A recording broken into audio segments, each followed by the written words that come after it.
히브리서 11장 오늘 또 32절 말씀에서 38절까지 말씀을 봉독하겠습니다. 343페이지 히브리서 11장 32절입니다.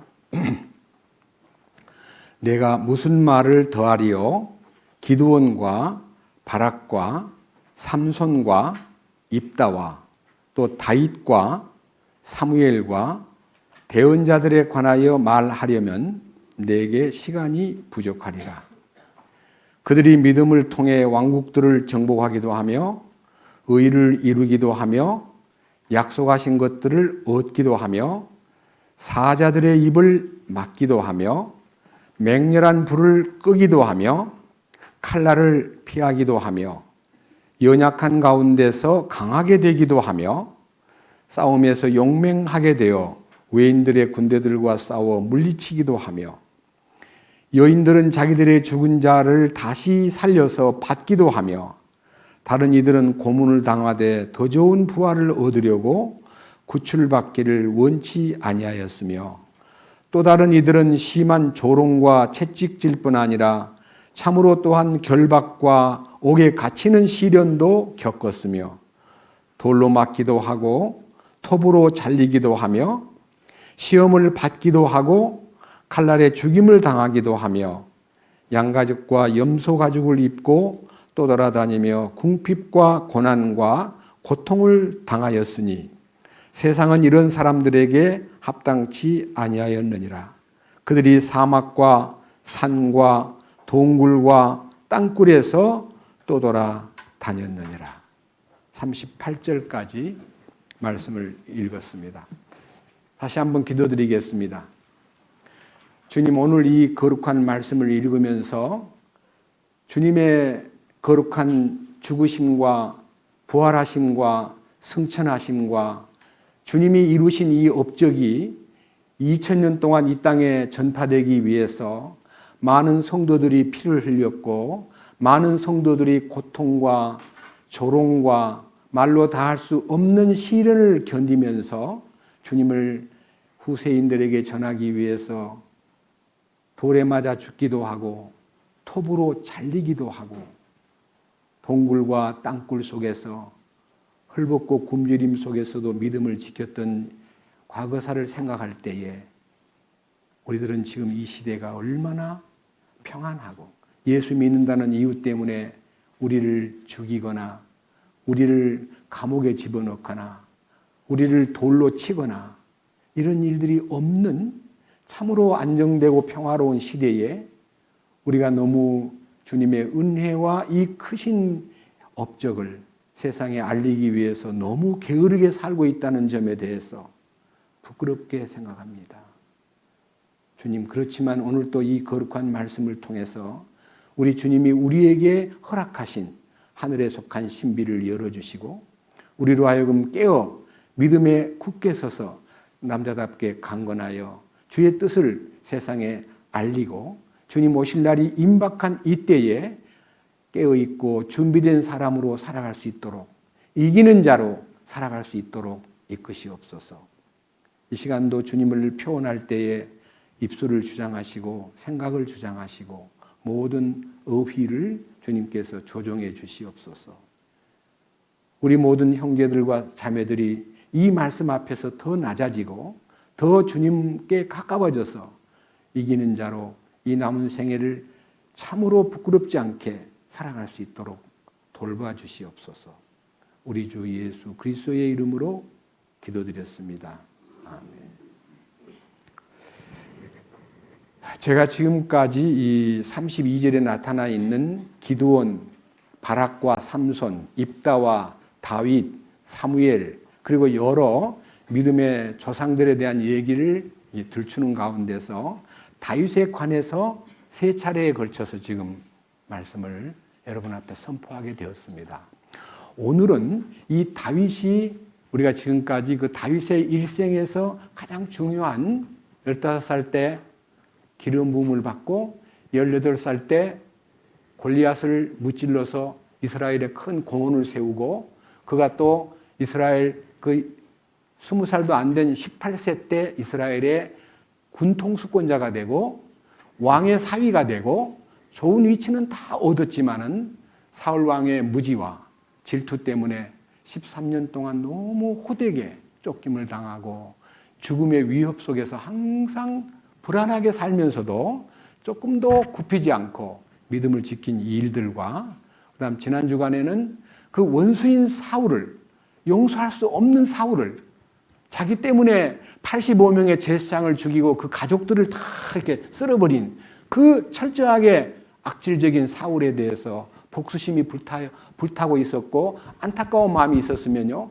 그냥 어떻 제거해버릴 수 있었지만은 여러 기회를 얻었음에도 불구하고 그는 끝까지 그 원수를 하나님에게 맡김으로써 자신의 믿음을 지킨 훌륭한 그 다윗의 마음, 그것이 다윗을 만나니 내 마음에 합한 사람이라 내 뜻을 다 이루게 하리라고 하셨던 그 주님의 큰 뜻을 그 몸을 통해서 직접 이렇게 표현시킨 통치권자의 아량과 그 백성들을 품는 그 뜨거운 그 정치하는 사람으로서의 그 입장이 40년 동안 다윗의 치세 기간 동안에 온 백성들이 태평성세를 누렸기 때문에 3000년이 다 지난 이즈음까지도 이스라엘 민족은 그 다윗을 메시아 다음으로 우러러보는 사람이 되었습니다.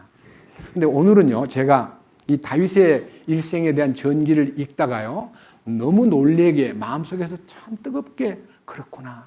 그렇기 때문에 주님이 다윗을 만나니 내 마음에 합한 사람이라고 하셨구나 하고 하는 그 결론적인 얘기를 시편을 통해서 그리고 역대상을 통해서 증거하고 싶습니다. 무엇이냐? 시편은 150개의 시가 있습니다. 그 중에 제목이 다 있는데 제목 중에서 다윗의 시 하고 다윗의 이름이 붙은 시가 73번 있습니다. 그리고 제목이 없는 것이 50개가 넘는데 그 제목이 없는 것 중에도 다윗이 쓴 것 같다고 느끼는 데가 많지만 제목이 없기 때문에 추상적으로 다윗의 시다라고 말할 수 없지만 구약 시편의 절반 이상을 다윗이 고통받고 쫓김을 당하고 아주 어려울 때에 지은 시가 대부분이고 왕위에 올라선 이후에 지은 시는 몇 개 되지 않습니다. 근데 그 중에서도 다윗이 가장 마음속에서 사모하고 늘 마음속에서 그리고 있는 그 간절한 다윗의 마음을 표현한 그 표현이 성전에 대한 갈망입니다. 성전. 이 성전에 대한 갈망이 크기 때문에 저는 이제 성전에 대해서 조명을 해보니까 여러분들 성전이 무엇입니까?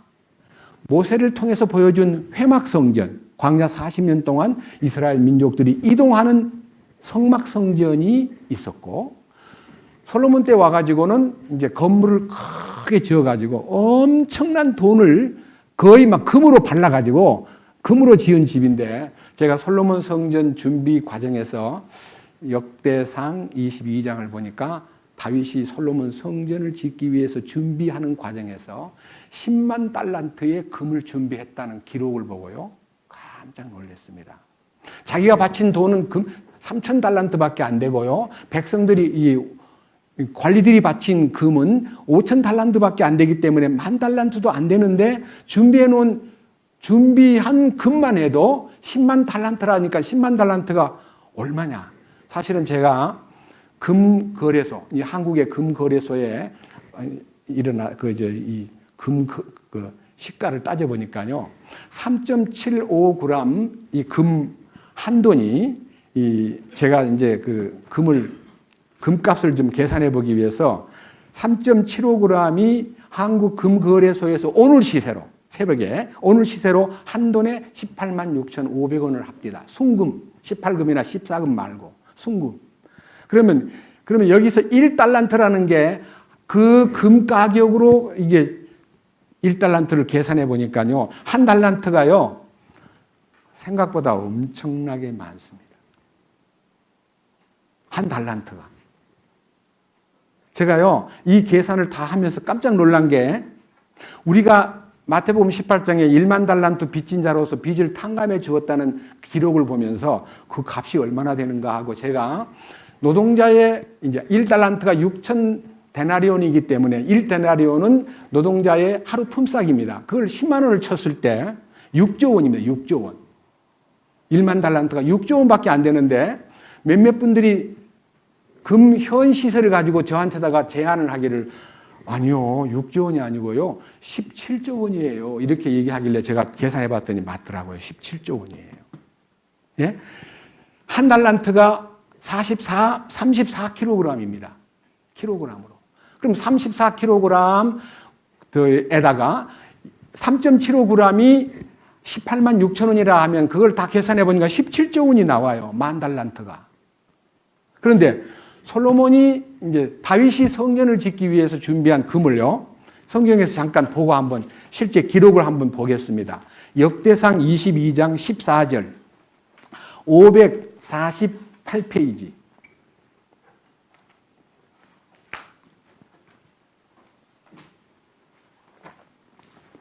(548페이지) 역대상 22장 14절.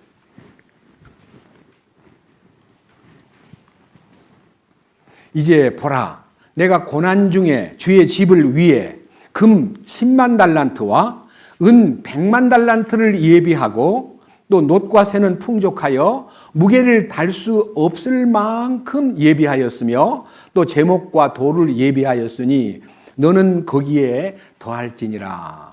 이제 솔로몬에게 이 건축을 위해서 설계 도면하고 모든 건축 자재를 다 완비해 놓고, 솔로몬아, 이제 네가 하나님의 명령을 따라서 성전을 지어라 하는, 이게 성전을 짓게 하는 그 위임, 그 소위 말하는 식에서 내가 금 10만 달란트와 은 100만 달란트를 준비했다. 그래서 제가요, 은 100만 달란트가 또 얼마나 되는가 하고, 은 한 달란트가요 34kg인데 한국 금거래소 오늘 시세로요, 은 한 돈이 2,772원입니다.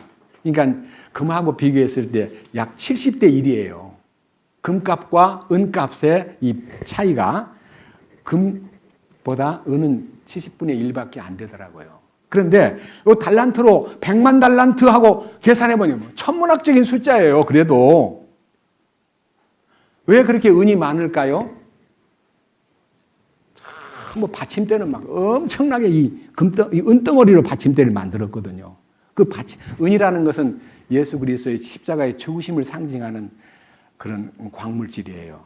금은 하나님의 영광을 나타내고, 그러니까 이 받침대가 기둥을 세우는데요, 그 기둥이 엄청 많은데 그 기둥이 전부 다 은받침에다가 기둥을 세웠습니다.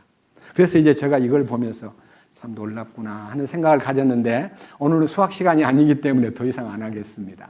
다만 성전에 대한 얘기를 놓고 모세를 통해서 보여준 회막성전, 솔로몬을 통해서 보여준 아주 화려한 건물 성전, 주님이 이 땅에 오셨을 때에 요한복음 2장 19절 이하에 이 성전을 헐라, 내가 사흘 동안에 일으키겠다고 하니까, 아니 46년 동안 지은 성전을 어떻게 사흘 동안에 짓겠다는 말을, 저런 망령된 얘기를 하는 사람이 어디 있냐 그래가지고 예수님을 빌라도 앞에 고발할 때 죄가 뭐냐 물으니까 성전을 헐고 사흘에 짓는다고 거짓말했습니다. 아주 형편없는 미친놈입니다라고 예수님을 사형 판결에 넘겨주는 제목이 성전을 헐고 사흘에 짓는다고 했대요 라고 말했고, 십자가를 매달아 놓고 성전을 헐고 사흘에 짓는 자여, 네가 하나님의 아들이면 뛰어내려 봐라, 그럼 우리가 믿겠노라. 예수님은 십자가에서 아무 말도 않고 그냥 묵묵히 돌아가셨습니다.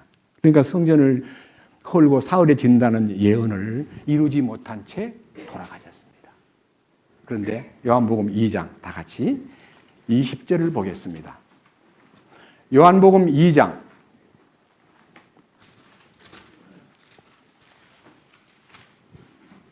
신약성경 139페이지입니다. 요한복음 2장 20절 이에 유대인들이 이르되 이 성전을 짓는데 46년이 걸렸거늘 네가 그것을 사흘 안에 세우겠느냐 하더라. 그러나 그분께서는 성전인 자기 몸을 가리켜 말씀하셨더라. 그러므로 그분께서 죽은 자들로부터 일어나신 뒤에야 그분의 제자들이 그분께서 자기들에게 이것을 말씀하셨음을 기억하고 성경 기록과 예수님께서 하신 말씀을 믿었더라. 그러니까 예수님이 부활하셨어요. 예수님이 성전이에요. 그러니까요, 회막 성전이든 솔로몬 성전이든 헤롯의 성전이든 모든 성전이 예수님의 몸을 가리켰고, 예수님이 죽은 지 사흘 만에 다시 부활하심으로써 자신이 성전임을 세상에 알렸습니다. 그리고 성령께서 우리 가운데 오셔가지고 우리를 구원하신 다음에 너는 머리 대신 그리스도에게 붙은 몸들이니 너희는 거룩한 성전이다. 우리가 성전이 되어버린 겁니다. 너희가 하나님의 성전인 것과 하나님의 성령이 너희 안에 거하시는 줄을 알지 못하느냐 하고 고린도전서 3장 16절에 우리가 성전됨을 밝히 알려주셨습니다. 우리가 성전인데 우리는 아직까지 성전의 하나의 이 부품, 하나의 몸으로 말하면 세포에 불과하고 성전의 한 모퉁이의 작은 돌에 불과하지만 우리는 산돌이신 예수에게 나와 너희들도 산돌같이 영적인 집으로 지어지고 그 다음에 예수 그리스도께서 모퉁이 돌이 되심으로써 모든 성도들이 연합하여 하나님이 그의 성전을 이루어가고 계신다는 얘기가 에베소 2장에 아주 세밀하게 나와 있습니다. 성전이 지어지고 있습니다. 성전이 준공이 되면 이 땅에서 떠납니다. 휴거가 됩니다. 그리고 이제 우리가 마지막 성전이 어떤 형식으로 이 세상에 우리들 앞에 서느냐 하면 요한계시록 마지막 다 같이 요한계시록 21장을 보겠습니다. 요한계시록 21장은 성전의 마지막 모습을 이게 귀결되는 장소입니다. 21장 이 말씀 가운데서 9절 보겠습니다. 21장 9절 392페이지입니다. 마지막 7재앙을 가득 담은 7병을 가졌던 7천사 중 하나가 내게 나와 얘기하며 이르되 이리로 오라. 내가 신부 곧 어린 양의 아내를 내게 보여주리라 하고 영안에서 나를 데리고 크고 높은 산에 이르러 하늘에서 하나님으로부터 내려오는 저 큰 도시 곧 거룩한 예루살렘을 내게 보여주었는데 그 도시에 하나님의 영광이 있더라. 그것의 빛은 지극히 귀중한 보석 같고 벽옥 같으며 수정같이 막더라. 이 무슨 말인 거 아니에요? 어린 양의 신부를 보여주겠다 해서 높은 산에 데리고 가서 영안에서 보여주는데 새 예루살렘을 보여줍니다. 그 새 예루살렘이 무엇입니까? 하나님의 성전입니다. 여기 밑에 보십시오. 밑에 21장 이제 22절을 봅니다. 22절. 또 내가 그 안에서 성전을 보지 못하였으니 이는 주 하나님 전능자와 어린 양께서 그 도시의 성전이시기 때문이라. 그 도시에는 해와 달이 안에서 빛을 비출 필요가 없었으니 이는 하나님의 영광이 그 도시를 밝혀주었고 어린 양께서 그 도시의 광채이시기 때문이더라. 여기에 어린 양 자신이 성전이라는 겁니다. 그래서요, 성전의 신비가 뭐냐면요, 우리는 지금 현재 건물 성전이 보여지고 또 이제 이스라엘 땅에는 지금 성전이 없기 때문에 제3성전을 짓는다고 막 무지무지하게 노력하는 얘기가 이 지상에 자꾸 뜨고 매스컴을 통해서 지금 성전 짓는 분위기가 이루어지고 있습니다. 그 성전이 지어지면요, 주님이 그 안에 들어가는 것이 아니라 적그리스도가 들어가가지고 내가 하나님이다라고 부르짖는 성전이 되기 때문에 우리는 그 성전에 관심이 없어요. 우리는 뭐에 관심이 있어야 되냐? 내가 하나님의 성전이다. 여러분 자신들이 하나님의 성전임을 깨달을 때에 누구든지 하나님의 성전을 더럽히면 하나님이 그 사람을 멸하신다는 겁니다. 하나님의 성령이 함께하는 사람은 이 거룩함을 유지해야 됩니다.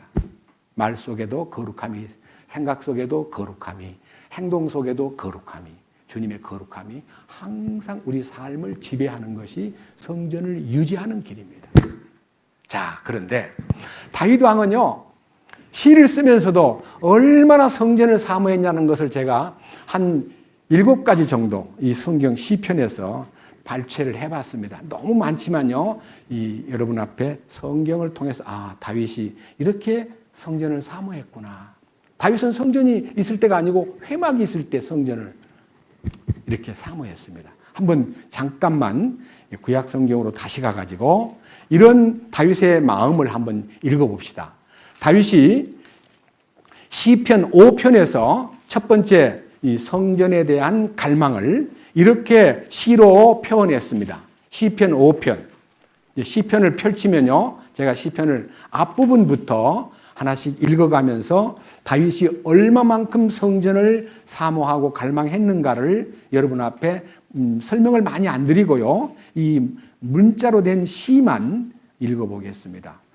시편 5편, 느힐롯에 맞추어 악장에게 준 다윗의 시. 느힐롯이라는 단어는요, 관악기를 얘기합니다. 관악기. 관악기라는 게 나팔, 피리, 트럼펫, 플룻, 이거 다 관악기입니다. 이 관악기에 맞춰가지고 노래를 불렀는데 이 노래가 1절. 오 주여 나의 말들에 귀를 기울이시며 나의 묵상하는 것을 깊이 생각하소서. 나의 왕 나의 하나님이여 내가 부르짖는 소리에 귀를 기울이소서. 내가 주께 기도하리이다. 주여 아침에 주께서 내 목소리를 들으시리니 아침에 내가 내 기도를 주께로 향하게 하고 위를 바라보리이다. 주께서 사악한 것을 기뻐하는 하나님이 아니시니 악이 주와 함께 거하지 못하리이다. 어리석은 자들은 주의 눈앞에서 서지 못하니 주께서는 불법을 행하는 모든 자들을 미워하시며 거짓말하는 자들을 멸하시리이다. 주께서 피 흘리게 하며 속이는 자를 몹시 싫어하시리로다. 그러나 이 7절입니다. 그러나 나로 말하건대 나는 주의 풍성한 궁율 안에서 주의 집에 들어가 주를 두려워하며 주의 거룩한 전을 향하여 경배하리이다. 이 세상에는 너무 사악한 자가 많고 악에 빠진 자가 많고 불법을 좋아하는 자가 많고 거짓말을 지어내는 자가 많고 피 흘리기를 좋아하는 사람이 많고 속이는 자가 허다하지만 나는 주의 집에 들어가 주님을 두려워하며 주의 거룩한 전을 향하여 경배하겠습니다. 오 주여 내 원수들로 인하여 주의 의 안에서 나를 인도하시고 내 얼굴 앞에서 주의 길을 곧게 하소서. 주의 의 안에서 나를 인도하시고. 이제 다윗도요, 자기가 의롭게 살려고 노력하지 않고 주님의 의 안에 들어가야만 내가 의롭게 살 수 있구나 하는 걸 알았습니다. 우리는 우리의 개체로서는 의를 행할 수가 없습니다. 인간 가운데 나타나는 인간의 의는 다 거짓된 의요 지푸라기에 불과합니다. 그래서 다윗은 하나님의 집을 두려워하며 주의 거룩한 전을 향하여 경배합니다는 자기 마음속에 하나님의 경배해야 될 성전이 있었습니다. 이게 이제 다윗의 기도 가운데서 첫 번째 성전을 사모하는 갈망입니다. 그 다음 18장으로 넘어갑니다. 시편 18편. 이 시는요, 지난주에 말씀을 전할 때 다윗이 사무엘하 22장에서 제목을 한번 읽어보죠. 1절. 악장에게 준 다윗의 시, 주께서 그를 그의 모든 원수들의 손과 사울의 손에서 건지신 날에 이 노래의 말씀들로 주께 아뢰니라. 그러니까 이 노래를 통해서 기도하는 겁니다. 이제 찬송은 곡조 붙은 기도입니다. 그러니까 다윗은 기도를 통해서 이렇게 얘기합니다. 1절. 오 나의 힘이 되시는 주여 내가 주를 사랑하리이다. 주는 나의 반석이시요 나의 요새시요 나의 구출자시요 나의 하나님이시요 내가 신뢰할 나의 힘이시요 나의 방패시요 나의 구원의 뿌리시요 나의 높은 망대시로다. 찬양받기에 합당하신 주를 내가 부르리니 이로써 내가 내 원수들에게서 구원을 받으리로다. 사망의 고통이 나를 에워싸고 5절 지옥의 고통이 나를 에워싸고 그 다음 6절 내가 고통 중에 주를 부르며 나의 하나님께 부르짖음에 그분께서 자신의 성전에서 내 음성을 들으셨고 내 부르짖음이 그분 앞에 이르되 그분의 귀에까지 이르렀도다. 그때는 성전이 없던 시대인데 주님이 내 이 부르짖음과 이 안타까운 호소를 자신의 성전에서 내 음성을 들으셨다는 말은요, 그 성전이 주님이라는 것을 그는 안 거예요. 성전이 건물이 아니고 주님 자신이 성전이라는 것을 그는 믿고 있었어요. 우리가요, 우리 주님이 성전의 머리 되시고 우리는 성전에 붙어 있는 그 몸 안에 지체로서 우리가 성전을 더럽히는 일을 절대로 해서는 안 됩니다. 거짓말을 하거나 악에 빠지거나 남을 속이거나 남을 판단하거나 이런 성령에 위배되는 행동을 주의 의 안에서 행하도록 나를 이끌어 달라고 나를 철저하게 부인하는 것만 우리가 기도해야 될 제목입니다. 이 시편, 18편은요, 너무너무 놀라운 성경이지만요, 제가 이거를 다 읽어볼 시간이 없기 때문에 이제 넘어가서 27편으로 갑니다. 시편 27편 1절. 이 시도 다윗의 시입니다. 주는 나의 빛이요 나의 구원이시니 내가 누구를 두려워하리요. 주는 내 생명의 힘이시니 내가 누구를 무서워하리요. 사악한 자들 곧 나의 원수들 나의 대적들이 내 살을 먹으려고 내게로 왔다가 걸려서 넘어졌도다. 군대가 나를 대적하여 진을 칠지라도 내 마음이 두려워하지 아니하며 전쟁이 나를 대적하여 일어날지라도 내가 그것을 확신하리로다. 내가 바라던 한 가지 일 곧 바로 그것을 구하리니 그것은 곧 내가 평생토록 주의 집에 거하여, 주님 집이라는 것은 하나님 품을 얘기합니다. 주의 아름다움을 바라보며 그 다음에 그분의 성전에서 여쭙는 것이라. 여러분 물어봅시다. 성전 건물에 가가지고 제가 어떻게 할까요? 그러면 건물이 대답을 합니까? 건물이 아니잖아요. 주님에게 여쭙는 것을 성전에서 여쭙는 것이라고 이렇게 표현했습니다. 자, 자기 평생에 단 한 가지 소원이 있다면 평생토록 주의 집에 거하면서 주의 아름다움을 바라보며 그분의 성전에서 여쭙는 생활을 그는 최선의 삶의 일호로 갈망했다. 그 다음 5절에 고난의 때에 그분께서 자신의 천막 속에 나를 숨기시고, 그 당시는 이 회막이라는 성전 시대가 아니기 때문에 하나님의 회막 속에서 나를 숨기시고 자신의 장막 은밀한 곳에, 그것이 지성소입니다. 거기에 나를 숨기시며 반석 위에 세우시리로다. 이제 내 머리가 나를 둘러싼 내 원수들 위로 들리리니 그런즉 내가 그분의 장막에서 기쁨의 희생물을 드리며 노래하되 참으로 노래로 주를 찬양하리로다. 그분의 장막에서, 그 성전을 얘기합니다. 그분 안을 얘기합니다. 주님 안에 들어가서 난 노래 부르고 찬송 부르며 주님을 높이겠습니다. 저는 이 시를 이렇게 계속 읽으면서요, 야, 다윗 왕은 정말 평소에 그렇게 고통을 받으면서도 주님의 성전을 사모하고 주님을 참으로 바라보고 있었구나, 그런 생각이 들면서 매우 감동받은 성경 중에 하나입니다. 이제 하나 더 합시다. 조금 넘겨서요, 시편 65편으로 갑니다.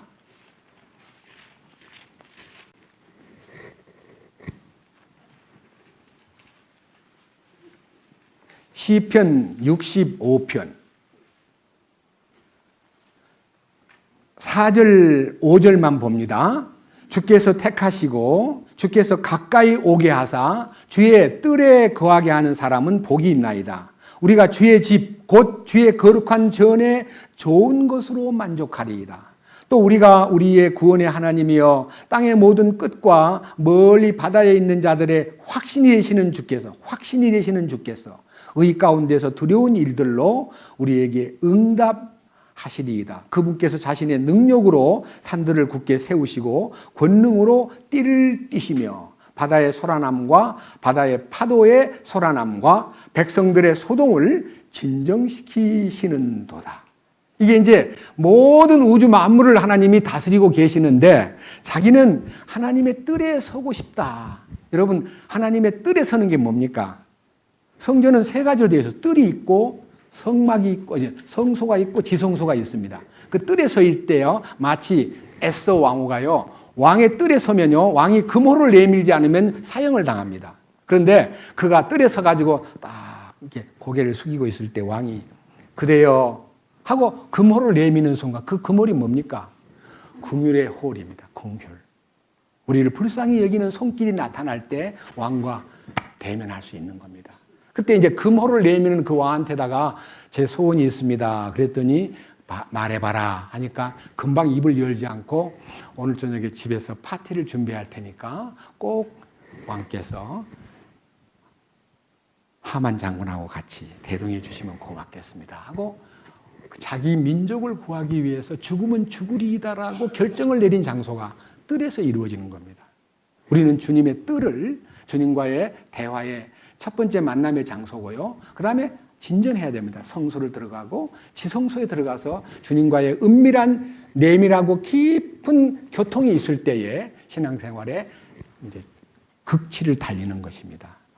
다윗이 그 뜰에 거하는 것과 주의 집에 거룩한 전에 좋은 것으로 만족하겠습니다. 나의 구원의 하나님, 확신이 되시는 주님, 능력이 풍성하신 주님, 권능으로 띠를 띠신 주님, 나를 붙들어 주십시오. 이렇게 해서 이제 이 다윗이 갖고 있는 믿음 속에는요, 성전을 향하는 갈망, 곧 그리스도를 향하는 간절한 마음이 있었습니다.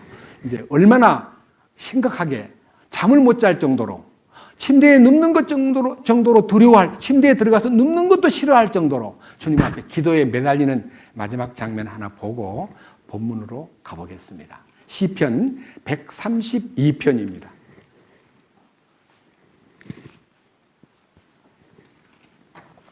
시편 132편.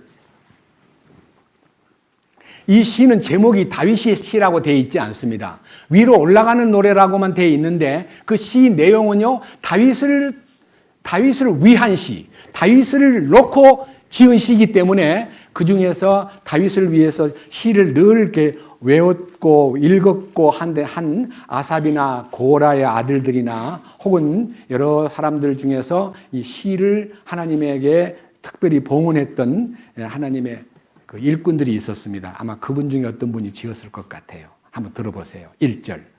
주여, 다윗과 그의 모든 고통을 기억하소서.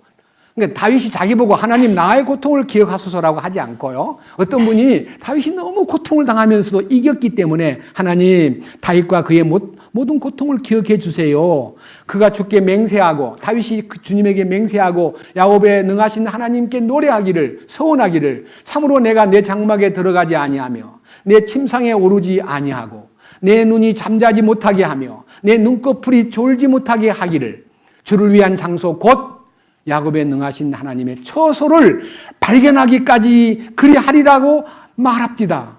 이제 기도 소리를 들은 거예요. 주님, 나는 내 장막에 올라가지 않고 내 침상에 가서 눕지 않고 내 눈이 잠들지 않고 내 눈꺼풀이 졸지 않기를 주를 위한 장소 곧 야곱의 능하신 그 거룩한 처소를 발견할 때까지는 나는 그리하겠습니다.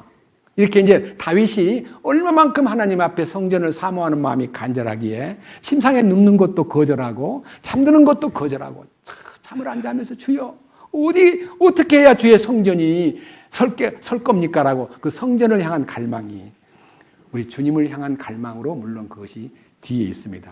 6절 보라 우리가 에브라다에서 그것을 대하여 듣고 나무밭에서 그것을 발견하였도다. 야 지금 하나님의 법궤가 어디 있냐? 좀 찾아봐라. 왕이 아닐 때는 감히 사울 왕 때문에 그 근방에도 못 갔지만요. 왕이 딱 취임하면서부터 언약궤가 어디 있어? 언약궤가 어딘가 좀 찾아봐. 그래서 야일의 밭에 있어. 야일의 밭이란 말이 나무밭이에요. 야일의 밭에 있다고 합니다. 오벳 에돔의 야일의 밭에 보관되어 있다고 합니다. 그래? 빨리 끌고 와. 그래서 이제 하나님의 거룩한 언약궤를 이제 메어 날리는 장면이 나오는데요. 그 장면은 생략하고 7절. 우리가 그분의 장막들로 들어가 그분의 발받침 앞에서 경배하리로다. 그분의 장막이라는 말은요. 그분을 모실 하나님 어떻게 인간이 만든 집에다 모십니까? 솔로몬도 성전을 지어놓고요.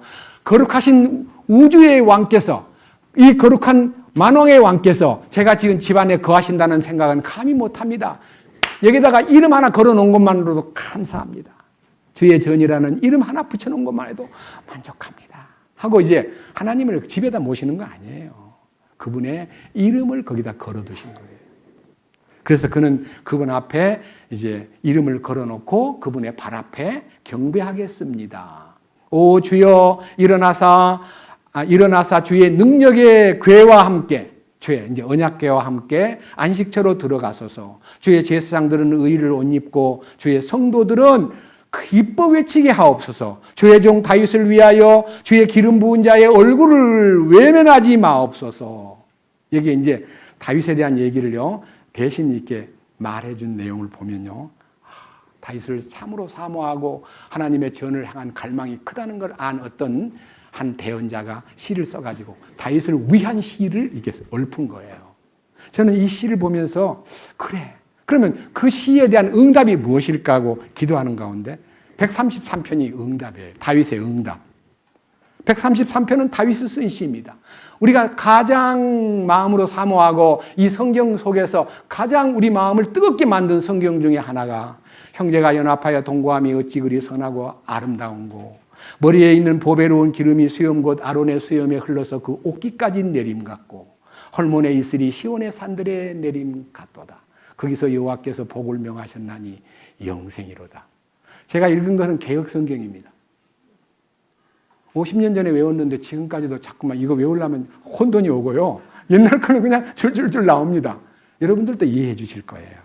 근데 제가 외운 거하고는 더 디테일하게 한번 들어보세요. 형제가 연합하여 동거함이라고 되어 있지 않고 보라. 형제들이 하나가 되어 동거함이 어찌 그리 좋으며 어찌 그리 기쁜가. 하나가 된다는 게 이건 놀라운 일이에요. 우리는 하나 될 수 없는 각자의 개인 플레이, 자기 잘난 맛에 사는 사람들이 우리들입니다. 절대로 우리는 둘도 하나가 되기 어렵습니다. 그런데 어떻게 이 무리가 하나가 됩니까? 예수 안에서 하나 되는 방법은요, 내가 죽어야 하나가 돼요. 우리 가운데 지금 하나 못된 사람이 만약 있다면요, 아, 내가 아직도 처리가 안 되었구나. 그걸 깊이 자성해야 됩니다. 내가 죽지 않았기 때문에 하나됨이 내가 자꾸만 격리가 되고 자꾸만 부딪히고 자꾸만 마음속에서 부담이 있구나. 그걸 생각해야 돼요.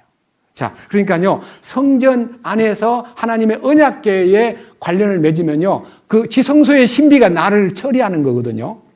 여러분, 지성소에 들어가기 전에 뭐가 있어요? 휘장이 있잖아요. 휘장이 갈라지는 게 뭐예요? 내가 죽는 거예요. 휘장이 갈라져야만 지성소가 열리듯이 내가 완전히 갈라져 버려야 지성소와의 진정한 오픈이 내 안에 이루어지는 거예요.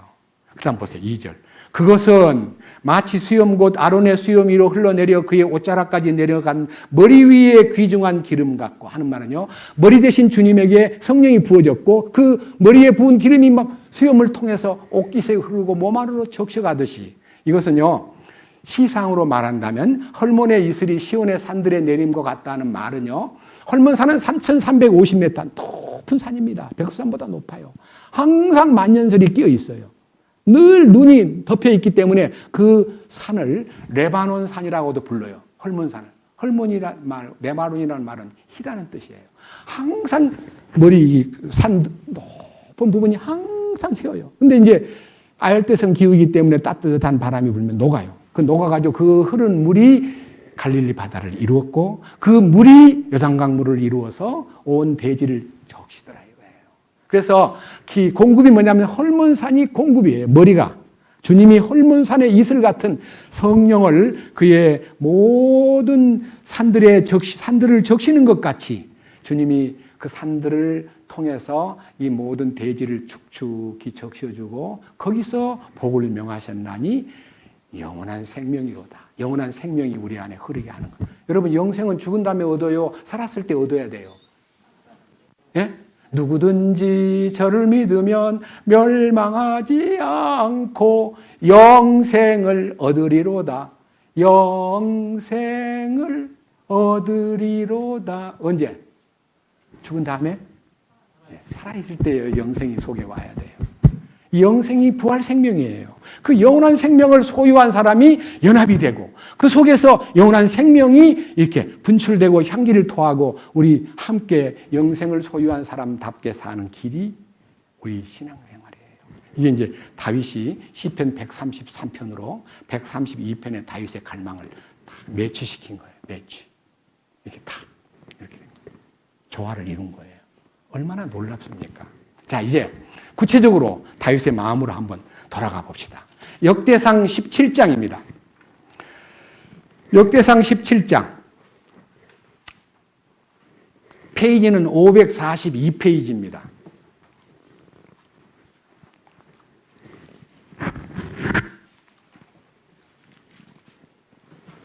1절. 이제 다윗이 자기 집에 앉아서 대언자 나단에게 이르되 보라, 나는 백향목 집에 거하나 주의 언약궤는 휘장 밑에 머무는도다 하매 그때 나단이 다윗에게 이르되 하나님께서 왕과 함께 계시오니 왕의 마음속에 있는 모든 것을 행하소서 하니라.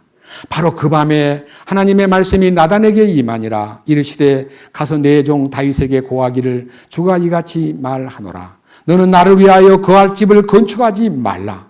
내가 이스라엘을 데리고 올라온 이날부터 이날까지 집에 거하지 아니하고 장막에서 장막으로 한 성막에서 다른 성막으로 옮겨 다녔나니 내가 온 이스라엘과 함께 걸은 모든 곳에서 내가 내 백성을 먹이라고 명령한 이스라엘 재판관들 중에 어느 누구에게 이르기를 너희가 어찌하여 나를 위한 백향목집을 건축하지 아니하였느냐 하고 한마디라도 말하였느냐.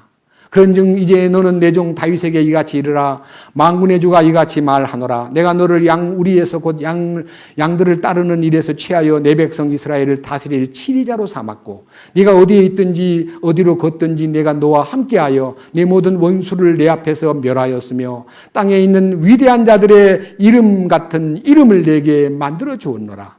내가 또한 내 백성 또한 내가 내 백성 이스라엘을 위한 처소를 정하고 그들을 심으리니 그들이 자기 처소에 거하며 다시는 움직이지 아니하리라. 또 사악한 자 자손들이 다시는 처음같이 또 전에 내가 재판관들에게 명령하여 내 백성 이스라엘을 다스리게 하던 때 이후와 같이 그들을 피폐하게 하지 못하리라. 또 내가 내 모든 원수를 복종시키리라. 또 주가 너를 위해 집을 세우리라고 내가 네게 말하노라. 네 날들이 다해 네가 반드시 내 조상들과 함께 있으려고 가야 할 때에 내가 네 뒤를 내시고 내 아들들 중에서 하나를 일으키고 그의 왕국을 굳게 세우리니 그가 나를 위해 집을 건축할 것이요 나는 그의 왕좌를 영원토록 굳게 세우리라. 나는 그의 아버지가 되고 그는 내 아들이 되리니 내가 내전에 있던 자에게 내 국류를 빼앗은 것 같이 그에게서 그것을 빼앗지 아니하며 오직 내가 영원히 그를 내 집과 내 왕국 안에 정착시키리니 그의 왕좌가 영원히 굳게 서리라 하라. 나단이 이 모든 말씀과 이 모든 환상대로 그렇게 다윗에게 말하니라. 여기요, 다윗이 나단 선지자와 함께 이제 궁전에서 마주 앉아 대화하다 보니까 나단 선지자 나는 이렇게 좋은 백향목 궁에서 이게 지내고 있는데 하나님의 언약궤는 저 휘장 안에 있잖아. 난 성전을 짓고 싶어. 그러니까 왕이 마음에 먹은 대로 하시옵소서라고 이제 그러고 헤어졌는데 그날 밤에 하나님이 나단 다윗에게 이렇게 말해라. 너는 성전을 지을 수 없다. 네 아들이 성전을 짓도록 내가 계획을 세웠으니 아들에게 모든 걸 맡겨라. 이렇게 해서 성전 짓는 것을 허락하지 않았습니다. 여러분, 이게 무엇입니까? 예수님이 이 땅에 오셔가지고 성전을 짓지 못했습니다. 예수님이 십자가에서 죽으시고 무덤에 들어가시고 사흘 만에 부활하시고 승천하시고 하나님 우편에 앉으셨습니다. 그 일이 예수님이 이루어 놓은 모든 것입니다. 그리고 이제 성령이 이 땅에 오셔가지고 우리를 구원시켜서 성전을 짓고 있습니다. 그러니까요, 다윗의 역할은 예수님 역할이고 다시 성전을 짓는 역할은 성령님의 역할인데 그 성령님의 그림자로 솔로몬을 세우십니다. 자, 이제 다윗의 간절한 마음을 한번 봅시다. 22장. 역대상 22장으로 갑니다. 1절. 그때 다윗이 이르되 이것은 주 하나님의 집이요 이것은 이스라엘을 위한 번제 헌물 제단이라 하였더라. 다윗이 명령하여 이스라엘 땅에 있던 타국인들을 함께 모으고 또 석공도를 시켜 하나님의 집을 건축하기 위해 다듬은 돌들을 깎게 하며 또 다윗이 바깥문의 문들에 쓸 못과 이음새로 쓸 쇠를 풍족히 예배하고 또 무게를 달 수 없을 정도로 많은 옷을 예배하며 또 백향목을 풍족히 예배하였으니 시돈 사람들과 두로 사람들이 백향목을 다윗에게 많이 가져왔더라. 다윗이 이르되 내 아들 솔로몬은 어리고 연약한데 주를 위해 건축할 저는 집은 반드시 지극히 장엄하고 모든 나라에 두루 명성과 영광을 나타내야 하리니 그러므로 내가 이제 그 집을 위해 예배하리라 하고 죽기 전에 이처럼 풍족하게 예배하였더라. 21장 18절 이하로 보면요, 성전을 지을 터, 그것은 오르난의 타작마당을 돈 주고 사가지고요. 거기다가 성전 지을 터를 먼저 정해놓고 그 다음 넘겨보세요. 넘겨보세요.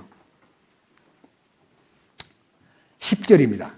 그가 내 이름을 위해 집을 건축하리라. 그는 내 아들이 되고 나는 그의 아버지가 되어 그의 왕국의 왕자를 영원토록 이스라엘 위에 굳게 세우리라 하셨느니라. 이제 내 아들아, 주께서 너와 함께 계시기를 원하노니 너는 형통하여 그분께서 너에 관해 말씀하신 대로 주 네 하나님의 집을 건축하라. 오직 주께서 내게 지혜와 명철을 주시고 이스라엘을 관한 책무를 주사 네가 주 내 하나님의 율법을 지키게 하시기를 원하노라.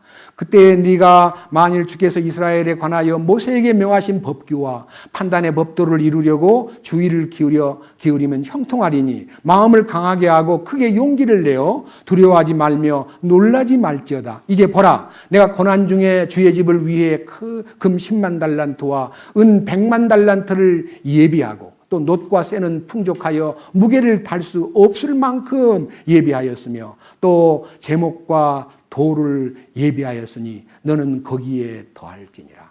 이 얘기가 뭐냐면요, 성전을 짓기 위해서 다 준비를 완료하는 거예요. 얼마만큼 철저하게 준비했냐는 것을요 보기 위해서 넘겨보십시오. 28장입니다. 28장 1절. 또 다윗 왕이 온 회중에게 이르되 하나님께서 유일하게 택하신 내 아들 솔로몬은 아직 어리고 연약한데 그 일은 크니 이는 그 전당이 사람을 위한 것이 아니요 주 하나님을 위한 것이기 때문이라. 이제 내가 이미 내 하나님의 집을 위하여 힘을 다해 예비하되 금으로 만들 것을 위하여 금을, 은으로 만들 것들을 위하여 은을, 놋으로 만들 것들을 위하여 놋을, 쇠로 만들 것들을 위하여 쇠를, 나무로 만들 것들을 위하여 나무를 예비하였으며 또 줄마노와 장식할 보석과 빛나는 보석과 여러 색깔의 보석과 여러 종류의 보석과 대리석을 풍성히 예비하였노라. 또 그가 거룩한 집을 위하여 예비한 모든 것 외에도 내가 내 하나님의 집을 사모하였으므로 내 소유의 재물 곧 금과 은 중에서 내 하나님의 집을 위하여 드렸노니 즉 오빌의 금에서 금 3,000달란트와 정화된 금, 은 7,000달란트라. 이것으로 그 집에 벽을 입히며 그 다음에 이제 쭉 나오는데 6절에 가서는 이제 많은 이스라엘의 통치권자들, 장관들, 대장들, 천부장, 백부장 다 불러가지고 여러분들도 하나님의 성전을 위해서 헌금하시오 했더니요. 7절 하나님의 집의 섬기는 일을 위하여 금 5,000달란트와 만다릭과 은 10,000달란트와 놋 18,000달란트와 쇠 10만 달란트를 보내고 어떻든 간에 엄청나게 준비를 다 했습니다. 준비를 다 한 것이 뭡니까? 주님이 다 이루셨다는 겁니다. 이제 그거 가지고 이제 끌어모아다가 맞추기만 하면 되는 거예요. 우리들 신앙생활이 뭡니까? 성령이 우리를 주님 안으로 불러들여가지고 다 해놨기 때문에 서로 맞추는 거예요. 맞추는데요. 목재를 그냥 목재끼리 대면요. 목재가 붙지 않기 때문에 목재를 깎아요. 제가 건축할 때 보니까요. 목재 중에서 이렇게 네모난 목재가 있다면요. 여기 이 부분을요. 이렇게 깎아가지고 이렇게 구멍을 내더라고요. 이렇게 구멍을. 그리고 또 이쪽에 있는 나무를요, 이쪽에다 붙이려면요, 이쪽에 수를 이렇게 대고, 이렇게 수를 이렇게 대가지고, 이렇게 딱 붙이고, 거기다 못질을 해버리면 절대로 틀어지지 않아요. 그것도 백향목으로. 그러니까 이 말이 뭔 말이냐면요, 우리들도요, 우리 자신들이 뻣뻣하게 있으면 절대 하나가 안 돼요. 깎이고, 잘리고, 뚫려져야 이게 연합이 돼요. 우리 연합하기 위해서는요, 자기를 깎아야 돼요. 누가 나를 깎을 때 기분 나빠하지 말고 나의 깎이는 것을 받아들여야 돼요. 주님, 알았습니다. 형제와 연합되기 위해서 나를 깎아내시는군요. 내 고집, 내 주장, 내 사상, 내 계산, 내 습관, 내 문화 깎아내요. 그래야 이게 탁. 이게 뭔 말인지 알죠? 요철. 요철 알죠? 요철. 요자가요, 이게 요자예요. 이게 철자예요. 하문으로. 요철. 아시죠? 깎는 거. 깎아야 연합이 돼요. 우리는 깎임으로써 형제와 자매들이 주님 안에서 하나가 되는데 자기가 너무 잘난 척하면 안 깎여요. 니나 깎아라 그러고. 우리는 진실로 이 하나가 되기 위한 주님의 뜻을 이루기 위해서 다윗이 29장에 이제 제일 제가 이제 중요한 성경을 여러분 앞에 제시하고 싶습니다. 자, 역대하 3장으로 다시 갑니다. 역대하 3장. 몇 장 넘겨가지고요. 역대하 3장.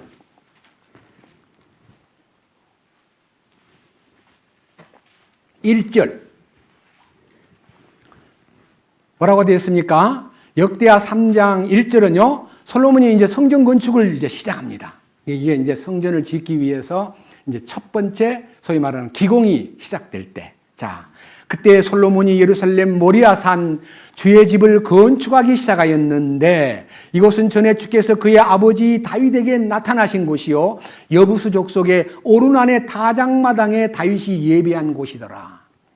아까 역대상 21장 18절 이하에 다윗이 오르난의 타작마당을 주님이 사라 그래서 여기에 번제를 드리라는 말씀을 듣고요. 그 땅을 사서 성전 부지로 삼고 알고 보니까 아브라함이 이삭을 바친 장소예요. 요 모리아산.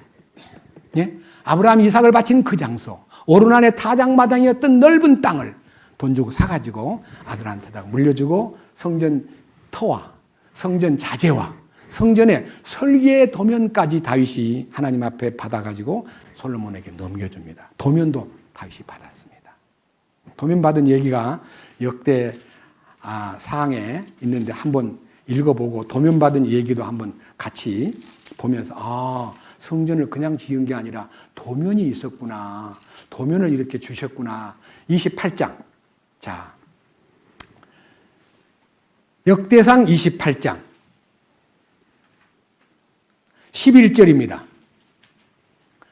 그때 다윗이 주랑과 거기 집들과 보고와 다락방과 내부 거실들과 궁율의 자리를 놓을 곳에 양식을 자기 아들 솔로몬에게 주고 또 자기가 영으로 받은 모든 것, 곧 모든 것의 양식, 곧 주의 집의 뜰과 사면의 모든 방과 하나님의 집의 보고와 봉헌한 물건들을 두는 보고에 양식을 주며 또 제사장들과 레위 사람들의 계열들과 주의 집에서 섬기는 모든 일과 주의 집에서 섬기는 데 쓰는 모든 그릇을 대하여 말하고 그 다음 넘겨보세요. 18절 또 그가 분향제단에 쓸 정화된 금을 무게대로 주고 그들의 그룹들의 병거의 양식대로 만들 금을 주었는데 이 그룹들은 자기 날개들을 펴서 주의 언약궤를 덮었더라. 다윗이 이르되 주께서 자신의 손을 내 위에 얹으사 기록해 주심으로써 나로 하여금 이 모든 것, 즉 이 양식을 따른 모든 일을 깨닫게 하셨느니라. 내 이 설교 도면은 내가 알아서 그린 게 아니라 하나님이 내 손을 붙잡고 그려준 거야. 그러니까 하나님이 손으로 나를 이용해서 도면을 그린 거니까 이대로 지어야 돼 하고 솔로몬에게 도면을 주세요. 도면, 터, 그 다음에 자재. 솔로몬에게 네 마음을 강하게 하라. 담대히 하라. 하나님이 너와 같이 계신다. 이렇게 해서 이제 성전을 지었는데 성전 짓는 공사가 7년이 걸렸습니다. 근데 저는요, 오늘 여기에서 긴 얘기는 이제 그만하고 이 속에 담긴 하나님의 비밀을 다윗이 이렇게 한 이 일 속에요. 무엇이 다윗의 마음을 지배했냐 그러면 이 마음이 여러분과 저의 마음이 될 때에 신앙생활이 아주 폭넓어지고 성전이 거룩하게 보존될 수 있다고 믿습니다. 역대상 29장 10절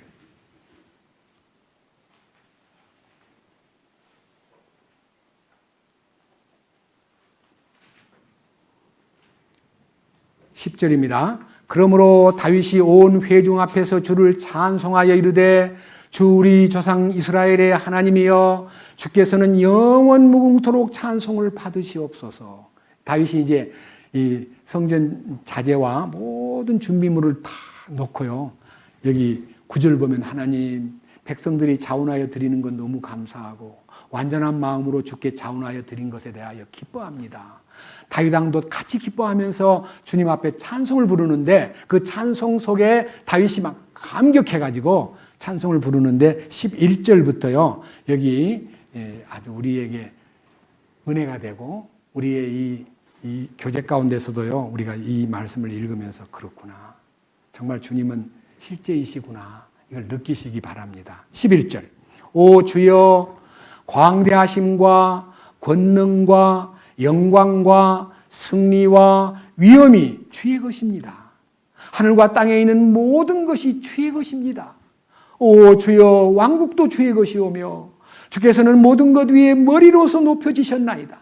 이건 이제 주님의 머리 되심을 높이는 거예요. 우리가요, 주님의 머리 되심만 마음에 딱 이루어지면요, 문제가 하나 될 것이 없습니다. 자기가 머리가 되려고 하니까 문제가 생기지, 여기 있는 저도 머리가 돼서는 안 됩니다. 주님이 머리 되십니다. 광대하심과 권능과 영광과 승리와 위엄이 다 머리 되신 당신께 있습니다. 이게 이제 고백입니다. 고백. 참으로 머리를 붙들고 참으로 예수 그리스도를 머리로 삼은 사람은 신앙생활에서 조금도 시행착오가 없습니다. 있을 수가 없습니다. 12절. 재물과 명예가 다 주에게서 나오고 또 주께서는 모든 것을 통치하시나이다. 주의 손에 권능과 능력이 있사오니 사람을 크게 하심과 모든 사람에게 기력을 주심이 주의 손에 있나이다. 여기 두 가지예요. 하나는 통치권이 주의 손에 있습니다. 사람이 크게 되는 것도 주님이 돌봐주셔야 됩니다. 주님 없이 크게 되려고 노력하지 마세요. 예? 사람이 크게 되려는 노력을 우리는 합니다. 그런데 주님이 키워주셔야 커지지, 내가 막 스스로 커지려고. 여러분, 지체가 원한다고 커져요? 아, 이 손가락이 다 마디가 3개인데 왜 나는 2마디야? 야, 나는 1마디 더 주면 좋겠다. 여러분, 만약 엄지손가락이 마디가 하나 더 있어서 3개쯤 되면 여러분 앞에 3마디 된 엄지손가락을 딱 펴면 이 손이 이만큼 길면 여러분 저를 보고 뭐라 그래요? 얘기해 보세요. 병신이다. 병신이에요, 아니에요? 하나님이 정한 2마디가요, 엄지로서의 가치가 있지. 여기 3마디가 되면요, 와, 저 사람 병신이다. 그럴 거 아니요? 손가락 하나 때문에 병신 되는 거예요. 이 균형을 딱 맞춘 거예요. 주님이 통치권자로서 권능과 능력이 주의 손에 있고 사람을 크게 하심과 사람에게 힘을 주시는 것도 주의 손에 있습니다. 이 고백이 얼마나 놀라워요. 또 13절. 그러므로 주 우리 하나님이여, 이제 우리가 주께 감사하오며 주의 영화로운 이름을 찬양하나이다. 그러나 나는 누구며 내 백성은 무엇이기에 우리가 이런 식으로 이렇게 자원하여 드릴 힘이 있겠나이까. 모든 것이 주에게서 나오니 우리가 주의 것에서 주께 드렸을 뿐입니다. 그러니까 성전을 짓기 위해서요, 어마어마한 헌금을 냈는데 금만 해서 10만 달란트라 그러면요, 제가 아까 얘기하잖아요, 60조 원에 해당하는 돈이에요. 그것을 현대의 이 소위 말하는 환산 방법, 금 한 돈에 3.75g에 뭐 2만 몇천 원이라고 계산하니까 60조 원이 아니라 170조 원인가 되더라고요. 어마어마한 돈이에요. 그걸 다 내놓고도 하는 말이, 그렇게 바치고도 하는 말이, 주여, 모든 것이 주의 공급에 의해서 받은 것이고 우리가 주의 것에서 주님께 드렸을 뿐입니다. 이걸로 이제 다 끝나버린 거예요. 15절. 우리는 우리의 모든 조상들 같이 주 앞에서 나그네요, 잠시 머무는 자이며 또 땅 위에 있는 우리의 날들은 그림자 같아서 영구히 지속되는 날이 없나이다. 며칠 전에 우리 사랑하는 이은솔 자매님의 부친께서요, 별세하셨어요. 이제 만 86세고요. 87년 살다가 세상을 떠나셨는데 주님 안에서 구원을 받고 떠나셨기 때문에 우리가 그 가족들에게 위로하고 또 주님을 그 가족들에게 전했습니다. 여기 인생이 뭡니까? 나그네와 같고 그 다음에 잠시 머무는 자에 불과하고 땅 위에 있는 날이 그림자와 같다 그랬습니다. 여러분, 그림자와 같다는 말을 어떻게 생각하십니까? 해가 지면 그림자가 어떻게 돼요? 없어져 버려요. 해가 지는 게 뭐예요? 그래서 우리는 찬송가에 해 지는 저편 새하늘에는 우리 주 예수 계시는 곳, 고난은 가고 찬란한 새벽 영광의 날이 밝으리라. 인생의 해는 졌지만 새 아침을 맞이하는 것이 우리가 갈 곳이잖아요. 그러니까 여기 다윗은요, 인생은 나그네요, 그림자와 같은 인생이요, 영구히 지속될 수 없음을 압니다. 16절. 오 주 우리 하나님이여, 우리가 주를 위하여 주의 이름을, 거룩한 이름을 위하여 집을 건축하려고 예배하여 저축한 이 모든 것이 주의 손에서 나오며 다 뭐라 그랬어요? 주의 것입니다. 여러분, 우리가요, 언제 이 내 모든 소유권을요, 주님 것이라고 확실히 고백할 수 있는 때가 와야 되는데, 여러분 가운데서 입으로만 그러지 말고 실제로 내 모든 것이 주님 것입니다 라고 하는 것이 어느 날 고백이 돼야 돼요. 이거요, 참 중요한 얘기입니다. 내 것이 다 주님 거다. 나는 주님 없으면 안 된다. 난 주님 한 분뿐이라는 이 오직 온리 지저스에 대해서 눈을 뜨려면요, 뭔가 체험이 있어야 돼요. 로마서 14장으로 갑니다. 로마서 14장. 신약성경 242페이지입니다. 242페이지.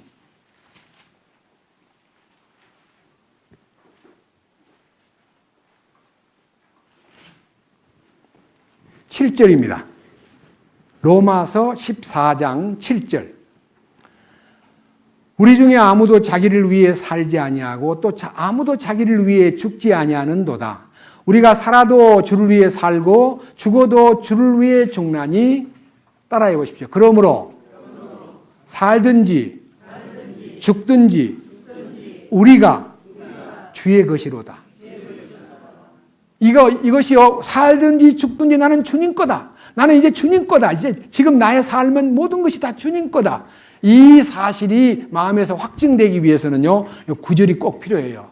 이 목적을 위해 살든지 죽든지 나는 주의 것입니다라고 말하기 위해서는 이 목적이 있는데, 목적을 위해서 주님께서 죽으시고 일어나사 다시 살아나셨으니, 그러니까요, 우리 주님이 죽었다가 사신 것이요, 내와 연합이 될 때, 아, 주님, 나는 주님 겁니다. 내가 살든지 죽든지 주님 겁니다 라고 고백할 수가 있습니다. 주님의 죽으심에 연합하고 그의 사심에 연합한 사람만 이 일이 이루어집니다. 그런데 한 가지 주의할 점은요, 자세히 보세요. 9절, 이 목적을 위해 그리스도께서 죽으시고 일어나사 다시 살아나셨으니 이것은 그분께서 죽은 자와 산 자의 주가 되려 하심이라. 그러니까 주님이요, 살았을 때만 간섭을 하고 죽으면 손도 못 대는 게 아니라, 우리는 사람들이요, 이 무슨 문제가 걸려가지고 재판에 막 넘겨졌어요. 갑자기 죽어버렸어요. 그러면 재판이 어때요? 끝나버려요. 왜? 그가 죽었으니까. 죽으면 그냥 끝이에요. 노 대통령이 갑자기 자살하니까 그에 대한 혐의가 딱, 뭐라 그래요? 그걸 보고. 예? 공소권 없음. 그래요. 근데 우리 주님은 죽어도 주님 앞에 서야 돼요. 살았을 때만 아니라 죽어도 주님 앞에 서야 되니까 공소권 유효해요, 주님 앞에는. 자, 그랬어요. 뭐라 그랬어요? 자, 10절. 그런데 네가 어찌하여 내 형제를 판단하느냐? 어찌하여 내 형제를 무시하느냐? 우리가 다 그리스도의 심판석 앞에 서리라. 기록된 바 내가 살아있음을 두고 맹세하노니 모든 무릎이 내게 굴복하고 모든 혀가 하나님에게 자백하리라. 주가 말하노라 하였느니라. 그러므로 이와 같이 우리 각 사람이 자신에 관하여 하나님께 회개 보고를 하리라. 그런즉 우리가 서로 다시는 서로를 판단하지 말고 도리어 이것 즉 아무도 자기 형제의 길에 걸림돌이나 넘어질 기회를 두지 않을 것을 판단할지니라. 자기를 판단하라는 것입니다. 형제를 판단하지 말고 우리 주님 앞에 심판석 앞에 서야 될 각자의 때가 죽어도 주 앞에 서야 되니까 심판석 앞에 서서 나의 모든 삶을 청산할 때 네가 나를 보고 나는 죽어도 주님을 위해 죽고 살아도 주님을 위해 살겠습니다. 사나 죽으나 나는 주님 것입니다라고 네 말했지. 예. 근데 네 어떻게 해서 그렇게 살았어? 하고 따질 때 부끄러움을 당합니다. 우리 결코 남의 일에 신경 끄고 오직 자기를 정말 철저하게 거룩함에 유지되도록 자기를 다스리고 자기를 통제해 주기를 주님께 간구하는 여러분 모두가 되시기를 간절히 부탁드립니다. 그리고 이제 여기에서 한 가지, 다윗이 이 모든 것을 이루고 난 후에 그의 마음속에서요, 하나님 정말 감사합니다. 제가 이 일을 위해서 자 역대하 조금 넘겨가지고 이제는 역대하 6장으로 갑니다. 역대하 6장.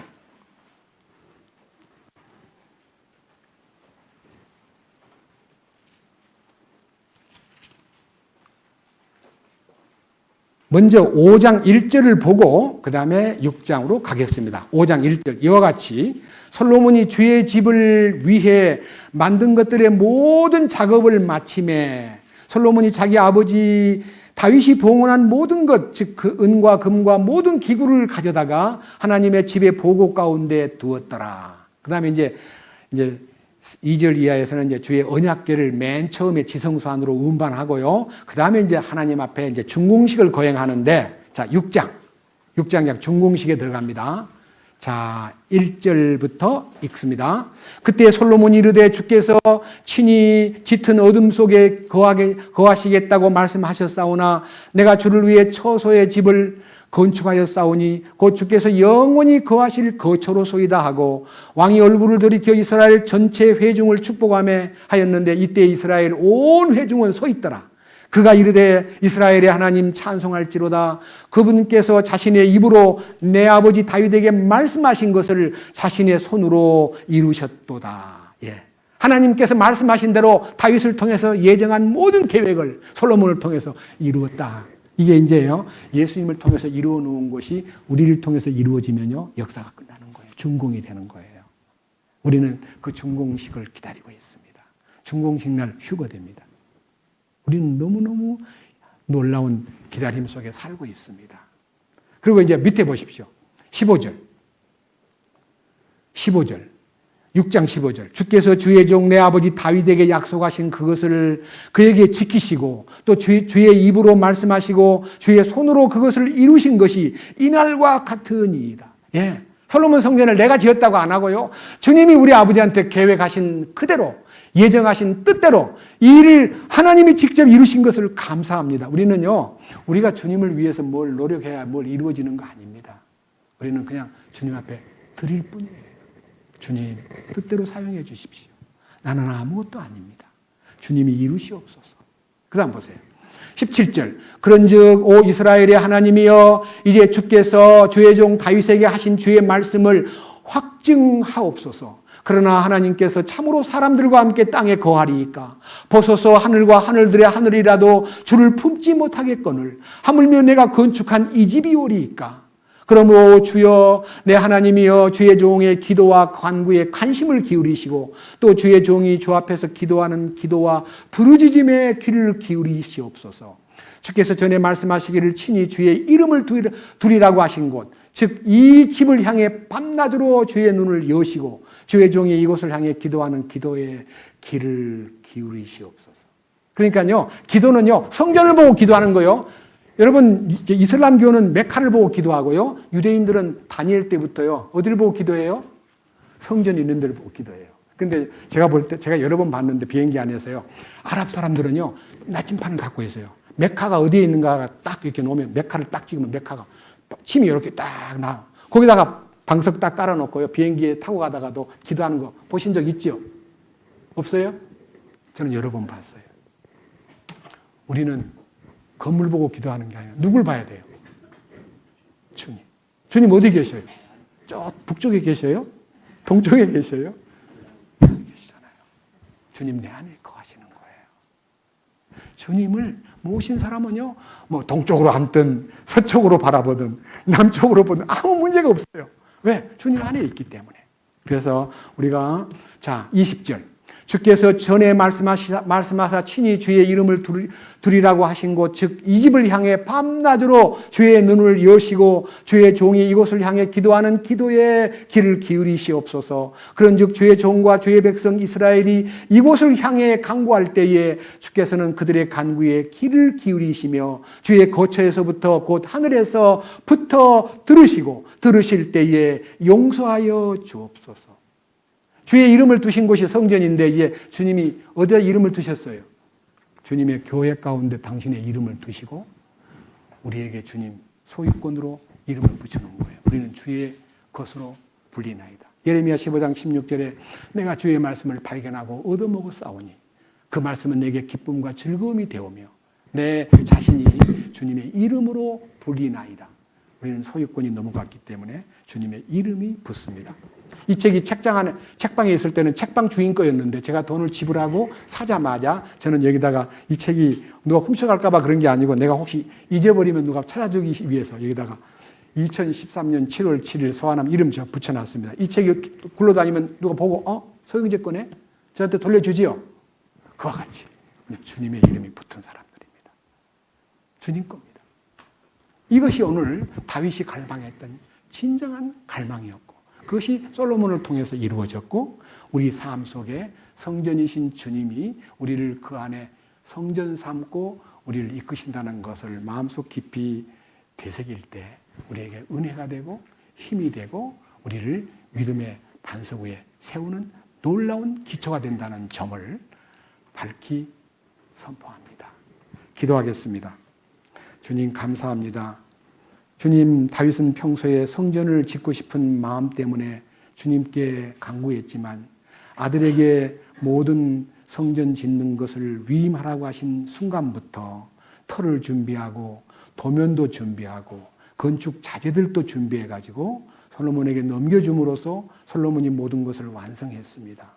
주님, 이제 우리는 주님께서 우리를 성령의 도우심으로 예수 그리스도의 형상을 이루게 하시려고 머리 대신 주님 그 몸 안에 붙은 지체들이 성전이 되고 주님이 완성할 작업을 성령을 통해서 지금도 역사하고 계심을 믿습니다. 교회가 준공되면 들림받을 이 놀라운 기다림을 우리는 소속된 교회를 초월해서 어떤 사람 안에 매이지 않고 주님 성령의 이끄심을 통해서 우리는 용기 있게 주님이 이끄시는 길을 따르고 싶고 우리는 죽어도 살아도 주의 것임을 믿고 주의 소유권 아래에서 지배받고 통치받고 또 우리에게 모든 것을 양도하는 실제가 따르도록 이끄시옵소서.